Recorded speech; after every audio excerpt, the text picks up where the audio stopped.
পাশের কথা বাদ দাও, তোমাদেরকে একটু রিয়ালিটি চেক দিই। তোমরা ফেল করছো কতজন আগে শুনো। তোমরা ফেল করছো 93%। 93% মানে জিনিসটা শুনতে খুব খারাপ লাগে। তোমরা ফেল করছো মানে লিটারালি, মানে ফেল করতে গেলে কিন্তু মনে হয় মানে 30%-এরও নিচে নাম্বার পাইছো তোমরা। ঠিক আছে, মানে কিছু কিছু মানুষজন তোমরা পার সাবজেক্ট 10 করেও পাও নাই, মানে 10 করেও পাও নাই তোমরা। ঠিক আছে, এই যে পার সাবজেক্ট 10 করে না পাওয়ার যে ব্যাপারটা, এটা থেকে আসলে যারা জুনিয়ররা আছো তোমরা আবার তোমাদের সিনিয়রদেরকে অপমান করিও না যে বেটারা তোরা পাইস নাই। মজার কথা হলো এটা বছরের পর বছর এটাই ঘটতেছে। অর্থাৎ যারা ঢাকা বিশ্ববিদ্যালয়ের B unit, C unit, specifically দুইটা, ইভেন এ ইউনিটেও সেম কাহিনী আর কি, 90%-এর বেশি ফেল করে।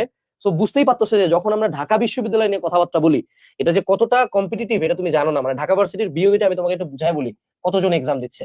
আর্টসের প্রায় প্রতিটা পোলাপান এখানে আছে, কমার্সের একটা বড় শতাংশ মানুষজন এখানে এক্সাম দিতে আসে, তোমার সায়েন্সের একটা বড় শতাংশ মানুষজন বিভাগ পরিবর্তন করে এখানে দেয়, তোমার এখানে আলিম থেকে মানুষজন আসে। হ্যাঁ, এখন তুমি চিন্তা করে দেখো ঢাকা ভার্সিটির এ ইউনিটে কিন্তু সায়েন্স বাদে কেউই পরীক্ষা দিচ্ছে না, সায়েন্স বাদে কেউই পরীক্ষা দিচ্ছে না, কিন্তু এখানে চারটা বিভাগের মানুষজন আসে বি ইউনিটের সিট গুলা নেওয়ার জন্য বসে আছে।